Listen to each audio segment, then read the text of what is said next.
کہتے تھے خانہ کعبہ کے اللہ کے گھر کے رکھوالے تو ہمیں، لہٰذا ہماری مانو. تو تینوں ایک دوسرے کو بالکل نہیں مانتے تھے اس طرح سے. اچھا، اللہ کیا کہہ رہے ہیں؟ لہٰذا اب اللہ فیصلہ کرے گا ان کے مابین قیامت کے دن ان باتوں کا جن میں یہ اختلاف کر رہے تھے. یعنی ان کی جو لاجکس اللہ تعالیٰ قیامت کے دن جو ہے نا ان میں فیصلہ کرے گا کہ کون صحیح تھا کون غلط تھا. لیکن دیکھنا یہ ہے کہ یہ فریم آف مائنڈ بنتا کیوں ہے. آج ہمارے پاس بھی یہ فریم آف مائنڈ ایگزیکٹلی موجود ہے.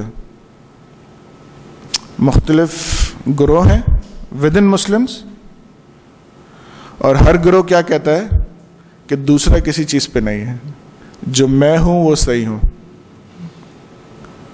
یعنی جتنے کفر کے فتوے مسلمان آپس میں دیتے ہیں ایک دوسرے کو، اتنے تو شاید نان مسلمز میں بھی نہ آتی ہوں ہم لوگوں کو. ہمارے پاس بھی کیا حال ہے. ہم دیکھیں ساری بات مائنڈ سیٹ کی ہے. مائنڈ سیٹ اس وقت بھی کیا تھا کہ کوئی ریزن موجود تھی جس کی بنیاد پہ کہتے تھے کہ ہم ہی صحیح ہیں اور تم غلط ہو. آج بھی یہ پرابلم ہے مسلمانوں کے درمیان. مائنڈ سیٹ کی بات ہے کہ وہ اتنی برین واشنگ ہے اور اتنا بلائنڈ فالوئنگ ہے کہ وہ کہتے ہیں ہم ہی صحیح ہیں باقی تم غلط ہو. اگر تم ہمارے گروپ میں ہو تو سب صحیح ہے، اگر ہمارے گروپ میں نہیں ہو تو کچھ بھی صحیح نہیں ہے. مائنڈ سیٹ وہی آ رہا ہے پیچھے سے. اور وہ کیا ہے کہ اپنے اندر جھانک کے نہیں دیکھنا، قرآن و سنت سے نہیں دیکھنا، بلکہ اپنا کوئی مائنڈ سیٹ ہے، اپنا کوئی فقہ ہے، اپنی کوئی انڈرسٹینڈنگ ہے، اس پہ ایسے جم جانا ہے کہ سامنے والا غلط نظر آئے. اور جب تک کہ وہ جسٹیفیکیشن، اور پھر کیا کرتے ہیں ہم جب کوئی چیز کہتے ہیں تو ہم اس کو جسٹیفائی کرنے کے لیے ریزننگ لے کے آتے ہیں کہیں نہ کہیں سے، جیسے کہ یہ لوگ بھی لے کے آتے تھے. We do the same thing. Mind pattern جو ہے پیچھے بالکل سیم کام کر رہا ہے جو ان کا کام کر رہا تھا. And they had justification.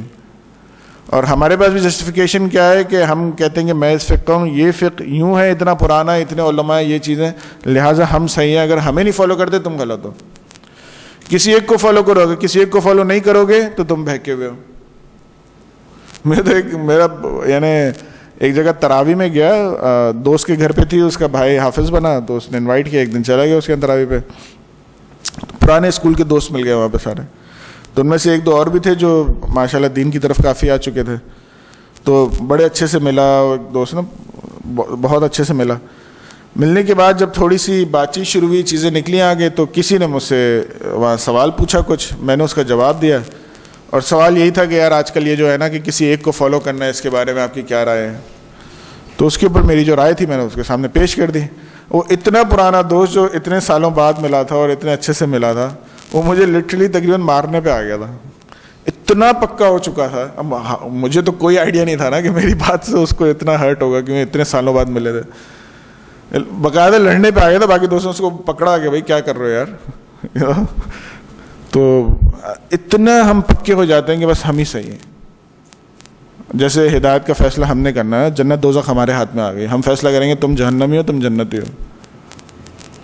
اور یہ بھی دیکھیں کتنے مزے کی بات ہے کہ ود ان دا مولویز، لفظ اتنا اچھا نہیں استعمال کرنے کے لیے لیکن سمجھانے کے لیے کہہ رہا ہوں، جب آپس میں ملنا ہوتا ہے تو جن کے پیچھے کفر کے فتوے دیتے ہیں کہ ان کے پیچھے نماز نہیں ہوتی، انہی سے آپس میں مل جاتے ہیں ٹاپ لیول پہ. آپ سمجھ گئے ہوں گے میں کہاں اشارہ کر رہا ہوں. تو جو آپس میں ملے ہیں، اگر ان کی تھوڑا سا ابھی ملے نا ہمارے سامنے، یہ تو کوئی 50 سال پرانی بات تو ہے نہیں، تو اس سے پہلے ذرا سا اٹھا کے دیکھ لیں گے یہی وہ لوگ تھے جو مسجدوں میں اگلے کے خلاف کفر کے فتوے دیتے تھے اور کہتے تھے ان کے پیچھے نماز نہیں ہوتی. لیکن پالیٹکس کی خاطر آج یہ آپس میں ملے ہوئے. تو جب دین کے ٹھیکیدار ہم نے جن کو بنا دیا ان کا یہ حال ہوگا تو دین کا کیا حال ہوگا. تو ماسز سے تو اس لیے کوئی شکایت ہوتی نہیں ہے. آنیسٹلی ماسز سے کوئی شکایت نہیں ہوتی. صرف یہ شکایت ہوتی ہے کہ عقل، اللہ نے عقل دی ہے تو تمہیں کچھ تو عقل استعمال کرنی چاہیے کہ کوئی ہے پیچھے، اور پڑھنا چاہیے دین کو تاکہ تمہیں سمجھ میں آئے بات. لیکن جو حال ہمارے ٹاپ نوچ کا یہ ہے، اس کو دیکھ کے جو ہے نا وہ ماسز سے پھر بھی اتنی شکایت نہیں ہوتی. اور خاص طور سے وہ بیچارے جو غریب ہوتے ہیں ان سے تو اور کم شکایت ہوتی ہے. یہ ضرور ہے کہ اللہ نے عقل ہر ایک کو دی، ہر ایک کو آگے بڑھنا چاہیے. میرے ایک استاد جو تھے جن سے میں نے ورڈ ٹو ورڈ قرآن سیکھا تھا، سبحان اللہ، ٹھیلا لگاتے تھے طارق روڈ پہ فروٹ کا، ٹھیک ہے، ٹھیلا چلاتے تھے. اور وہ ہوتا ہے نا جہاں پہ جس علاقے میں آپ بڑے ایمانداری سے بیچتے ہیں اور بالکل صحیح چیز بیچتے ہیں تو لوگ آپ کے کسٹمرز پکے بن جاتے ہیں، پھر آپ سے سوال جواب نہیں کرتے، آپ سے چیز خرید لیتے ہیں. ان لوگوں میں تھے، ایماندار تھے ہمیشہ سے، کوئی عالم نہیں تھے، کچھ نہیں تھے، عام غریب آدمی جو ٹھیلا لگاتا ہے. ٹائل روڈ پہ چلاتے تھے, وہاں کہیں پہ دیکھا کہ قرآن کورس ہو رہا ہے, شوق ہوا, پوچھا, چلے گئے. وہاں سے جو ان کا سفر شروع ہوا ہے ماشاء اللہ سے, اور لگاتے ٹھیلا ہی تھے, وہاں سے جو ان کا سفر شروع ہوا تو ود ان آئی تھنک, مجھے ایگزیکٹلی نہیں پتا لیکن میرا اندازہ ہے 15 سے 20 سال. اب جب میں ان سے پڑھنے گیا تو انہیں اس بات کو 15 سے 20 سال ہو گئے تھے. ماشاء اللہ سے بتاتے تھے ان کی جہاں وہ پڑھاتے تھے ہمیں, وہ بلڈنگ پوری ڈیفینس میں تقریباً میرے خیال سے 1000 گز پہ بلڈنگ ہے, جس میں نیچے پورا کمرشل اور اوپر سارے فلیٹس ان کے بچوں کے. بلڈنگ ماشاء اللہ پوری ان کی, ٹھیک ہے, ہر بچے کے لیے اس میں ایک الگ فلیٹ ہے. نیچے ساری دکانیں تھیں جس میں ہمیں ناشتہ کرایا کرتے تھے, وہ سب کرائے پہ دی ہوئی تھیں, اور ڈیلی پتہ نہیں ہزاروں روپے کا کرایہ آتا تھا ان کے پاس. اور میں یوں ٹھیلا لگاتا تھا, قرآن کورس میں چلا گیا, یوں پڑھا اور ایمانداری سے بیچتا تھا. کسٹمرز اتنے بڑھ گئے کہ بعد میں ایک چھوٹی سی وہ کہتے ہیں کرایہ پہ چھوٹا سا ٹھیا ٹائپ کا لے لیا, اس سے پھر ڈیفینس میں ایک جگہ دکان مل رہی تھی, جس بلڈنگ میں تھے کہنے لگے اسی میں ایک چھوٹی دکان مل رہی تھی کرایہ پہ, وہ لے لی, وہاں فروٹ بیچنا شروع کیا, وہاں ایمانداری سے بیچتے رہے, 7 والی لی 7 والی لی. اور زمانے میں سستی بھی بہت ہوتی تھی ماشاء اللہ. کرتے کرتے اللہ نے کہاں سے کہاں پہنچا دیا. اب فل ٹائم جو ہے وہ دین کے کام میں لگے ہوئے ہوتے ہیں زبردست طریقے سے ماشاء اللہ. ابھی مسجد بنائی ہے, اس میں فل ٹائم لگے ہیں. ہر قسم کے لوگ ہیں اس دنیا میں, اور بیچ میں کئی جگہوں سے ہوتے وہاں ہیں, یہ جماعت میں اس جماعت میں, ہر جگہ گھاٹ گھاٹ کا پانی پیا ہوا تھا انہوں نے ماشاء اللہ سے. تو اللہ تعالیٰ کہہ رہے ہیں کہ ہم قیامت میں فیصلہ کر دیں گے, یہ جتنے مسلک والے ہیں, چاہے یہود و نصارہ ہوں یا چاہے یہ ہمارے درمیان کے لوگ ہوں, جو صرف یہ سمجھ رہے ہیں کہ وہی صحیح ہیں اور باقی گمراہ. ایک بات اس میں بھی سمجھ لیں باریکی سے, ایک بات یہ ہوتی ہے کوئی فیصلہ میں اپنے لیے کروں کہ مجھے ان دونوں قلم میں سے یہ والا پسند آتا ہے, اس میں کوئی حرج نہیں ہے. میں یہ فیصلہ کروں کہ مجھے ان کی انڈرسٹینڈنگ دین کی زیادہ سمجھ میں آتی ہے, کیونکہ یہ زیادہ دلیل سے بات کرتے ہیں, اور میں ان کی بات سنتا ہوں, اس میں کوئی حرج نہیں ہے. حرج وہاں آتا ہے جب میں کہتا ہوں کہ یہی صحیح ہے اور یہ سب غلط ہے. جھگڑا یہاں شروع ہوتا ہے جب یہ کہتے ہیں نا کہ یہ صحیح ہے اور یہ غلط ہے. جب ہم اپنے پوائنٹ کو پروف کرنے کے لیے دوسرے کو پوائنٹ کو ضروری سمجھتے ہیں نا کہ غلط ثابت کیا جائے, جھگڑا وہاں سے شروع ہوتا ہے. صرف اس پہ جھگڑا نہیں ہوتا کہ میں کہوں یار میں اس بات کو زیادہ مناسب سمجھتا ہوں لہٰذا میں اس پہ عمل کر رہا ہوں, یہاں تک کوئی ایشو نہیں ہے. ایشو یہاں آتا ہے جب ہم کہتے ہیں کہ دوسرے غلط ہے, جھگڑا وہاں شروع ہوتا ہے. تو اللہ تعالیٰ کہہ رہے ہیں کہ آخرت میں پتہ چل جائے گا جس بات میں اختلاف کرتے تھے. ہاں یہ کرت سن لیتے ہیں پہلے.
کون بڑا ظالم ہے اس سے جو روکے اللہ کی مسجدوں سے اس سے کہ ذکر کیا جائے ان میں اللہ کے نام کا اور کوشش کرے ان کو ویران کرنے کی.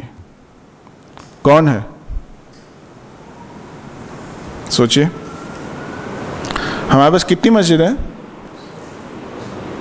بہت ساری. کتنی ویران ہوتے ہیں؟ فجر کے ٹائم پہ کتنی تعداد ہوتی ہے؟ ایک ساتھ. اگر انٹیریئر میں جن کا جانا ہو وہاں مسجدوں کا کیا حال ہے؟ کسی کا جانا ہے انٹیریئر میں؟ گائیں بھینسیں بندھی ہوئی ہوتی ہیں مسجدوں کے اندر. دوسرا اینگل دیکھیے, ہم نے مسجدوں میں ہی لگا دیا ہے یہ شافعی ہے, یہ حنفی ہے, یہ سلفی ہے. کر کیا رہے ہیں؟ مسجد کو آباد کرنے کی کوشش, لیکن ایکچول میں کیا کر رہے ہیں؟ ان کو ویران. کیوں؟ جب آپ لگا دیتے ہیں کہ یہ ہے تو اگلا تو ہمارے یہاں تو اتنے پکے ہیں کہ اگلا تو اندر نہیں جاتا. میں نے وہ مسجد بھی دیکھی ہے جہاں کسی اہل حدیث سے نماز پڑھی تو اس کے بعد انہوں نے پوری مسجد کو دھویا تھا. آپ کے ساتھ بھی ہو چکا ہے.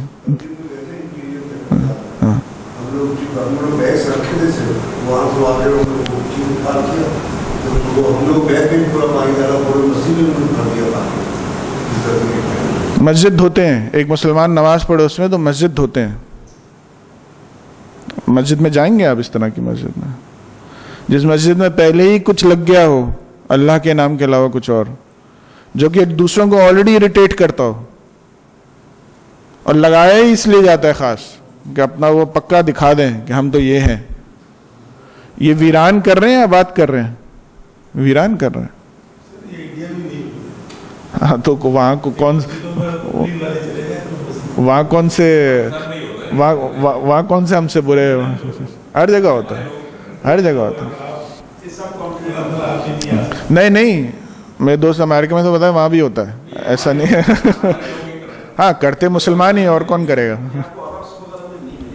ہاں اس کی وجہ ہے وہاں ڈنڈا ہے ساتھ میں.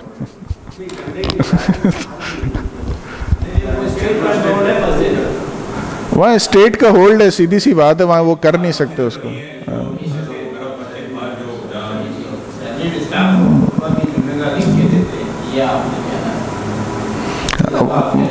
اس کے علاوہ آپ کہہ نہیں سکتے. وہاں اس ٹائپ کے ایشوز ہیں. خیر اینی ویز, دیکھنے کی بات یہ ہے کہ مسجد سے کون روک رہا ہے, کون روک رہا ہے. اس کے بعد والے دیکھیں, ایسے لوگوں کو نہیں ہے یہ حق بھی کہ داخل ہو مسجد میں مگر ڈرتے ڈرتے. لہم فی الدنیا خزی ولہم فی الآخرۃ عذاب عظیم, ان کے لیے دنیا میں ذلت اور انہی کے لیے آخرت میں عذاب عظیم. مسجد جو کہ اللہ کا گھر, بہترین جگہ, بہترین جگہ. میں کچھ حدیثیں آپ کو بتا دوں مسجد سے متعلق. نبی صلی اللہ علیہ وسلم نے کہا جس نے اللہ کی خوشنودی کے لیے مسجد بنائی اللہ اس کے لیے جنت میں ویسا ہی گھر بنا دیں گے. ایک ہم نے بھی کوشش کی تھی مسجد کا پروجیکٹ شروع کرنے کی, رمضان کے بعد انشاءاللہ انشاءاللہ چلیں. آپ, میں نے کہا اسی لیے تھا تاکہ آپ سب کے سامنے گواہی آ جائے. بالغ گواہ ہیں 40 کے قریب, انشاءاللہ سبھی شامل. اچھا, ایک حدیث میں آتا ہے نبی صلی اللہ علیہ وسلم کہا جب تم کسی کو دیکھو مسجد آتا جاتا ریگولر تو اس کی ایمان کی گواہی دو, کیونکہ اللہ کی مسجدوں کو نہیں آباد کرتے سوائے اس کے کہ جو اس پہ ایمان رکھتے ہو, اس پہ اور آخرت پہ ایمان رکھتے ہو. ایک اور حدیث میں آتا ہے جو شخص صبح و شام مسجد کی طرف جاتا ہے اللہ جنت میں اس کے لیے میزبانی تیار کرتے ہیں. اور جنت میں میزبانی تیار ہوتی ہے تو جب جنت میں جائیں گے تو وہ میزبانی ہمیں ملے گی بھی انشاءاللہ. ایک اور حدیث میں آتا ہے جو خاص طور سے فجر کے لیے, وہ خیر اسٹریٹ لائٹس اتنی ہو گئی لیکن اس زمانے کے اعتبار سے آج بھی خیر اکثر کچھ علاقوں میں جب لائٹس نہیں ہوتی تو یہ مسئلہ ہوتا ہے. اندھیروں میں مسجد کی طرف چل کر جانے والوں کو قیامت کے دن مکمل روشنی کی بشارت دے دو. یہ نبی صلی اللہ علیہ وسلم کی حدیث ہے. اندھیروں میں مسجد جانے والوں کو قیامت کے دن روشنی کی بشارت دے دو. سبحان اللہ. ایک اس لیے لوڈ شیڈنگ ہوتی ہے. صحیح. آخری حدیث, اللہ کے نزدیک بہترین جگہیں مساجد ہیں اور بدترین جگہیں بازار ہیں. ہمارا دل کہاں لگتا ہے؟ بازار میں. سبحان اللہ.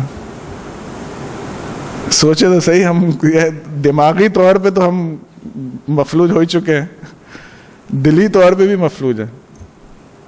ہمارا دل وہاں لگتا ہے. لوگ باقاعدہ دبئی جاتے ہیں شاپنگ کرنے, کراچی سے شاپنگ نہیں کرتے, صرف جاتے ہیں شاپنگ کے لیے دبئی. دبئی میں مالز کس نے نہیں دیکھے ہوئے دبئی کے مالز کہ وہاں کیا ہوتا ہے, شاپنگ کرنے خاص وہاں جاتے ہیں. اور میں جن لوگوں کو جانتا ہوں وہ دیندار ہیں جو جاتے ہیں فل ٹائم دین پہ, ہر سال حج پہ جائیں گے, عمروں پہ جائیں گے, لیکن بیگم کے سامنے آ کے ٹھپ ہو جاتا ہے. شاپنگ پہ تو دبئی جانا, اس کے علاوہ شاپنگ ہی نہیں کرتی بیگم.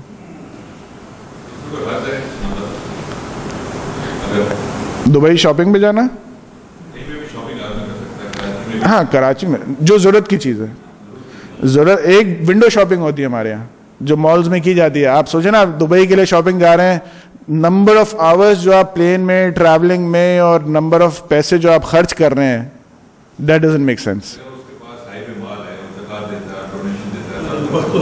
وقت ایک ایک چیز کا حساب دینا. ہاں دیکھیں میں آپ کو ایک حدیث سناتا ہوں. آپ صلی اللہ علیہ وسلم کو بھوک لگی تھی تو اکثر ایک صحابی تھے, ان کے گھر چلے جایا کرتے تھے کہ وہاں سے کچھ مل جایا کرتا تھا. تو بھوک لگی اور دوپہر کا ٹائم تھا, گھر سے نکلے تو جا رہے تھے, ابو بکر صدیق رضی اللہ عنہ راستے میں مل گئے. پوچھا ابو بکر تمہیں کس چیز نے اس دھوپ میں گھر سے نکالا؟ تو وہ کہتے ہیں بھوک نے. تو کہنے لگے آؤ میرے ساتھ چلو, مل کے کھا لیں گے. تھوڑا سا اور آگے بڑھے تو عمر رضی اللہ عنہ نظر آ گئے راستے میں. پوچھتے عمر تمہیں کس چیز نے اس دھوپ میں گھر سے نکالا؟ تو کہنے لگے بھوک نے. کہنے لگے آؤ تم بھی میرے ساتھ آ جاؤ. چلے گئے ان صحابی کے گھر جن کے یہاں جاتے تھے. جا کے نوک کیا, وہ گھر پہ نہیں تھے, ان کی بیوی تھیں گھر پہ. تو ان سے پوچھا کہ وہ مجھے صحابی کا نام یاد نہیں آ رہا, غالباً ابو ایوب انصاری تھے لیکن مجھے ایگزیکٹلی یاد نہیں ہے. تو انہوں نے سلام کیا, انہوں نے کہا آپ بیٹھے, لا کے کھجوریں دی اور کہا کہ وہ صحابی قریب میں ہی تھے, انہوں نے کہا کہ ان کو بلایا اور وہ کھانا ان کے لیے پریپیئر کرنے لگے. جب کھانا سامنے لایا گیا تو اس کھانے کو پہلے آپ صلی اللہ علیہ وسلم نے کھایا نہیں, اس میں سے تھوڑا سا نکالا اور کسی کو دیا کہ یہ جا کے عائشہ کو دے آؤ. عائشہ کہا یا فاطمہ کہا, دونوں میں سے کوئی ایک, یہ بھی مجھے ایگزیکٹلی یاد نہیں. اس کو دے آؤ کیونکہ اس نے پچھلے 2 دن سے کچھ نہیں کھایا. اور اس کے بعد جب آپ کھانے لگے تو آپ کی آنکھ سے آنسو بہنے لگے. اب کھانا سامنے, کھانے میں تو کوئی حرج نہیں ہے نا, بالکل حلال ہے, 2 دن کے بعد مل رہا ہے, کوئی حرج نہیں ہے. تو بکر صدیق رضی اللہ عنہ پوچھتے ہیں نبی صلی اللہ علیہ وسلم سے کہ یا نبی صلی اللہ علیہ وسلم 2 دن بعد کھانا مل رہا ہے اور اس پہ آپ کھا نہیں رہے, آپ رو رہے ہیں. تو نبی صلی اللہ علیہ وسلم نے کہا کہ ابو بکر اس کا بھی آخرت میں سوال ہوگا.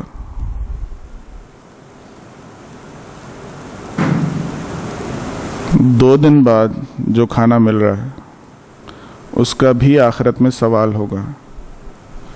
تو یہاں سے دبئی جانے پہ ٹائم ویسٹ کرنا, منی ویسٹ کرنا, اس کا سوال نہیں ہوگا؟ ہوگا. اب اگر اس سوال کو آپ جسٹیفائی کر سکتے ہیں تو یہ آپ کا اور اللہ کا معاملہ ہے, میں کچھ نہیں کہہ سکتا. بس یہ میری ریزننگ ہے. وہ بھی جسٹیفائی مکہ میں ہو یا کہیں بھی ہو, یعنی یہاں تک دیکھیں ایک حدیث میں یہاں تک آیا کہ نبی صلی اللہ علیہ وسلم صحابہ حرم میں بیٹھے ہوئے اور ایک بدو دیہاتی جو ہوتے ہیں وہ آیا اور رو رو کے دعائیں مانگ رہا ہے اللہ سے, رو رو کے مانگ رہا ہے. صحابہ کہتے ہیں کہ نبی صلی اللہ علیہ وسلم یہ اس کی تو دعا قبول ہوئی. کیوں؟ کیونکہ سفر سے آ رہا ہے, بدو ہے, اتنا رو رہا ہے, خانہ کعبہ میں جہاں دعا قبول ہونے کی جگہ ہے, اس کی تو نبی صلی اللہ علیہ وسلم نے کہا اس کی ایک دعا قبول نہیں ہوگی. صحابہ حیران ہو گئے, کیوں؟ کہنے لگے اس لیے کہ اس کا کھانا حرام کا, اس کا پینا حرام کا. آپ سود میں ڈیل کرتے ہیں, آپ چلے جائیں حرم, کچھ نہیں ہونے کا. نبی صلی اللہ علیہ وسلم نے کہا ہے کچھ قبول نہیں ہوگا, ایک دعا قبول نہیں ہوگی. اگر آپ سود میں ڈیل کرتے ہیں, آپ حرام کھاتے ہیں, آپ جھوٹ بول کے مال بیچتے ہیں, آپ مال میں کمی کرتے ہیں, آپ حرام کھا رہے ہیں, کر لیں حرم میں جا کے دعائیں مانگ لیں, کچھ نہیں ہونے کا. اسی لیے تو ہر سال 30 لاکھ 40 لاکھ لوگ مسلمان حج پہ ہوتے ہیں, لیکن فرق کیا پڑتا ہے؟ پاکستان بنے ہوئے 50 سال سے اوپر ہو گئے, کتنے لاکھوں ملینز اینڈ ملینز لوگ ہیں جو ابھی تک حج پہ جا چکے ہیں, عمرے پہ جا چکے ہیں. 0.1% کو فرق پڑتا ہے. اس کے علاوہ کیا حل ہوتا ہے؟ وہی جھوٹ، وہی دھوکہ، وہی ٹوپی پہنانا، اور کیا ہے؟ اور کچھ بھی نہیں. حرم میں بیٹھ کے کریں. حرم سے سیدھا راستہ دوزخ میں جاتا ہے بھائی. حرم کے باہر کیا کچھ نہیں ہوتا؟ کس نے نہیں دیکھا؟ کس کو نہیں پتا؟ وہاں ہونا کوئی جنت کی ذمہ داری تھوڑی ہے. فیصلہ خود کر لیں. میں کسی کے لیے فیصلہ نہیں کرنے بیٹھے یہاں پہ. فیصلہ خود کر لیں کہ ایک ایک لمحے کا جواب دینا ہے. اگر جسٹیفائی کر سکتے ہیں تو آپ کے اور اللہ کے درمیان ہے، کیجئے.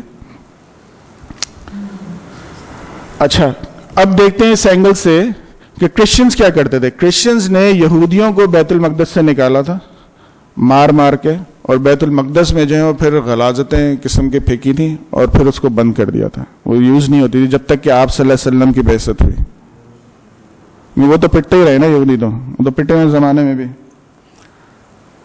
وہاں رسول سے آنے تک یہ ہوا. اچھا، وہ اینگل دیکھیں جو ہمارے نبی صلی اللہ علیہ وسلم کے ساتھ ہوا. مکہ گئے لیکن مشرکوں نے روک دیا، طواف نہیں کرنے دیا، مسجد سے منع کیا. وہ بھی ایک اینگل ہے. اس آیت میں علماء اس کو بھی بیان کرتے ہیں کہ وہ بھی ایک اینگل تھا اس کے اندر. اچھا، اب سوچیں کہ ہماری مسجدیں جو ابینڈن ہوئی ہوئی ہیں جس میں لوگ نہیں آتے، اس کے لیے ایک حدیث میں سناتا ہوں، پھر آپ لوگ کچھ انپٹ دے سکتے ہیں. تو اینڈ امیزنگ. اب یہ بات مزید ہماری اس بات کو ایمفسائز کر رہی ہے. حدیث میں ہے قیامت کے قریب کی نشانی ہے کہ مسجدیں جو ہیں وہ خوبصورت ہوں گی اور مزین ہوں گی اور ابینڈن ہوں گی. ہماری مسجدیں دیکھ لیجیے، سبحان اللہ، کروڑوں روپیہ لگاتے ہیں، کروڑوں روپیہ لگاتے ہیں اس کی خوبصورتی میں، نمائش میں. آنے والے جو اصل ہے، جو لوگوں کو بلانا ہے، اصل تو مسجد کیا ہے؟ کیا نبی صلی اللہ علیہ وسلم کی مسجد کیا تھی؟ کچھ بھی نہیں تھی. سبحان اللہ. کسی نے اتنی خوبصورت بات کہی، مدینہ میں تھا وہاں پہ، کہ وہ مجھے دکھا رہے تھے کہ نبی صلی اللہ علیہ وسلم کے حجرے یہاں پہ ہوتے اگر یہ نہیں بنا ہوتا تو کسی شیخ نے لکھا تھا کہ سبحان اللہ بڑا اچھا ہوتا کہ اگر نبی صلی اللہ علیہ وسلم کے حجرے ایسے ہی چھوڑ دیے جاتے تو لوگوں کو احساس ہوتا کہ اس حجرے میں رہنے والا یہ سونے کی مسجدیں بنائے گا. اصل کیا ہے مسجد کا؟ لوگ ہیں نا جو اس کے اندر آ کے اس کو آباد کریں گے اور وہاں سے دین کا کام کریں گے. اصل تو وہ ہے. ہم اصل تو ہر چیز کا چھوڑ دیتے ہیں، اصل ہر چیز کا چھوڑ دیتے ہیں، اور نقل ہر چیز کی ہمیں بہت خوبصورت لگتی ہے. آپ تصور کر لیں کہ ایون مسجد نبوی لے لیں، ہماری کراچی کی مسجدیں لے لیں، ان کا سائز دیکھیں، جس سائز دیکھیں، ان کے اوپر خرچ ہونے والا پیسہ دیکھیں، کروڑوں میں جاتا ہے، اور ان کے اندر ہونے والا کام دیکھیں جو ان کا اصل پرپز ہے. کون سی مسجد آپ کو پتا ہے کراچی میں جو اپنے علاقے کے لیے فائدہ مند ہو، سوائے اللہ یہ کہ صرف یہ نہیں کہ نمازی وہاں نماز پڑھتے ہیں، بلکہ مسجد کے تھرو علاقے میں امن ہو، مسجد کے تھرو لوگ وہاں آنا چاہتے ہوں، مسجد کے تھرو لوگوں کے دل جڑے ہوئے ہوں. کوئی ایسی مسجد جانتے ہیں آپ؟ مسجد کا کام کیا ہے؟ اس بلب کا کام کیا ہے؟ جلنا. اگر یہ جلنا بند کر دے تو آپ کیا کرتے ہیں اس کے ساتھ؟ کہتے ہیں بیکار ہے، یا تو جلو یا چینج کرو. مسجدوں کا کام کیا ہے؟ اتنے کروڑ روپے اس لیے لگائے جائیں کہ وہاں پہ ایک صف کے نمازی کھڑے ہوئے ہوں، اور جو اصل کام ہونا ہے اس پہ کام ہی نہ ہو. یعنی جو دعوت کا کام وہاں ہونا ہے اصل مسجدوں کے اندر، وہ کام نہیں ہوتا، اس پہ پیسے نہیں لگتے. امام کی تنخواہ 6,000 روپے ہوگی، پیچھے کھڑے ہونے والا 10 لاکھ کما رہا ہوگا. جس کے پیچھے امام ہائیسٹ کیٹیگری، پروفیشنز میں ہائیسٹ کیٹیگری، وہ 6,000 والا کھڑا ہوگا، جس کو قرت بھی صحیح سے نہیں آتی ہوگی. مسجد کے اوپر کروڑوں روپے لگایا ہوگا. مسجد میں دعوت کا کام کرنے کے لیے 1 لاکھ بھی نہیں لگائے ہوں گے. وہ امام وہی بس میں لٹک کے جا رہا ہوگا، وہ جنہوں نے مسجدیں بنائی ہیں وہ گاڑیوں میں جا رہے ہوں گے. کیوں؟ ہمارے ذہن میں پونیس پھنس گئے ہیں بری طریقے سے. اصل تو تھا بھائی اسٹرکچر جیسا بھی ہوتا ہے، جو اندر کام ہونا تھا، پیسہ اس پہ لگنا تھا. پیسہ اس پہ لگنا تھا. ہائیسٹ پروفیشنل بندہ اس مسجد کا امام ہونا چاہیے تھا. وہ تو بیچارہ وہاں سے, تو اس کے بعد وہ بچے کا ناظرہ پڑھاتا ہے, اس کی زندگی میں ہے کیا, چھوڑا کیا ہم نے اس کے پاس. ڈالمیاں پہ ایک مسجد ہے, میرے بھائی کا وہاں گھر تھا, وہاں اس امام کے بیوی کا انتقال ہو گیا, بچے تھے, تو اس نے بیوی کے انتقال کے کچھ عرصے بعد دوسری شادی کرنا چاہی, تو جو مسجد کی کمیٹی تھی اس نے منع کر دیا, دوسری شادی نہیں کرو گے. دیکھیں ذرا, پیسہ دیتے نا, اس وجہ سے تم سنبھال لو اس کے بچے. یعنی ایک ایک مسجد دیکھ لیں, کروڑوں روپیہ لگا ہوا ہے. مسجد کے اندر جو اصل ہے اس مسجد کو بنانے کی ریزن جو ہے اس پہ 0 روپیہ لگا ہوا. کوئی بجٹنگ ہے مسجد کی کہ دعوت کے کام کے لیے ہر مہینے کتنے لاکھ خرچ ہوں گے؟ کچھ نہیں ہے. ہاں, اس کو مزید مزین بنانا ہے, مزید کمرے بنانا ہے, مزید اس کے اندر مدرسہ کھولنا ہے, اس پہ لگا دیں, لاکھوں لے لیں, نہیں کروڑوں لے لیں, کروڑوں کا ڈونیشن مل جاتا ہے مسجد کے لیے. لیکن جو اصل ہے کچھ نہیں ہوتا. آپ کسی کہنے مسجد کے اندر کام کرنا ہے, ہیومن ریسورس پہ پیسے خرچ کرنا ہے. اب وہ سارے ماشاءاللہ ملٹی نیشنلز اور ان چیزوں کے جاننے والے ہیں, ہیومن ریسورس پہ نہیں لگا رہے آج کل سب سے زیادہ ٹائم, پیسہ لگ رہا ہے یا نہیں لگ رہا؟ جو کمپنیز چلا رہے ہیں, بزنسز چلا رہے ہیں, جو عقل مند لوگ ہیں وہ ہیومن ریسورس پہ کیا سب سے زیادہ پیسہ نہیں لگا رہے اس وقت؟ ان کو یہ بات سمجھ میں نہیں آ کہ human resource is the best resource. New modern management sciences کے اندر ہیومن ریسورس پہ ہی ساری بات ہو رہی ہے نا. تو سب وہ ہمارے بزنسز اور کاروبار کے لیے رہ گئے ہیں, وہ میتھڈالوجیز جو نہیں آئی ہیں. مسجدوں میں نہیں جا سکتی, وہ وہاں ہیومن ریسورس پہ پیسہ نہیں لگ سکتا. کیوں؟ اگر مسجد کا امام بھی کوئی باہر سے پڑھا ہوا ہو, کوئی لمس کا پڑھا ہوا ہو, کوئی IBA کا پڑھا ہوا ہو, دیندار آدمی ہو اور عالم ہو اور مسجد کا امام ہو, تو دیں اس کو بھی 1-2 لاکھ روپے تنخواہ, تاکہ وہ بھی مسجد کو اسی طرح رن کرے جیسے زبردست قسم کے CEOs بزنسز کو رن کرتے ہیں. تو پھر وہ مسجد کو ایسے ہی رن کرے نا. کوئی مسجد کے ٹارگٹس ہوتے ہیں؟ کون سا بزنس ایسا ہے جس کے ٹارگٹس نہیں ہوتے؟ آپ مجھے یہ بتا دیں. کون سی کمپنی ایسی جس کے ٹارگٹ نہیں ہوتے کہ ہمارا 5 سالہ ٹارگٹ یہ ہے, 1 سال کا یہ ہے, 2 سال کا یہ ہے, اور اتنا بجٹ ہے اس ٹارگٹ کے اچیو کرنے کے لیے؟ کسی مسجد کا کوئی ٹارگٹ ہے 5 سال میں اس محلے کے میں یہ ہو جانا چاہیے, اس محلے میں یہ ہو جانا چاہیے, یہ ہو جانا چاہیے؟ 1 سال کا ٹارگٹ ہے اس محلے میں مسجد میں اتنے لوگ آباد ہو جانے چاہیے, مسجد اتنی آباد ہو جانی چاہیے, فجر میں کم سے کم اتنی صفیں ہونی چاہیے. کسی مسجد کا ٹارگٹ ہے؟ کسی مسجد کا ٹارگٹ نہیں ہے. ہم نے تو مسجدوں کو کیا ہے, ہم تو روک رہے ہیں لوگوں کو مسجد جانے سے. کہتے ہیں نا کہ کسی چیز کو نہ کرنے کا سب سے اچھا طریقہ, کسی چیز کو نہ کرنے کا سب سے طریقہ یہ کہ اس کو چھوڑ دیا جائے, تو کبھی ہوگی ہی نہیں. ہم نے چھوڑ دیا. ہمارے پاس بہت ٹائم ہے, ہمارے پاس ایکچولی دن میں 12-13 گھنٹے ہوتے ہیں اپنے بزنس میں لگانے کے لیے, یہ ٹارگٹ سیٹ کرنے کے لیے اور میک شیور کہ وہ اچیو ہو جائیں. اور جو اچیو ہوتے ہیں تو پھر ملیشیا کے ٹرپس دیے جاتے ہیں اپنے اندر لوگوں کو, ان کو تحفے دیے جاتے ہیں, ان کو سالانہ بونس دیا جاتا ہے. کسی امام کو آج تک بونس ملا؟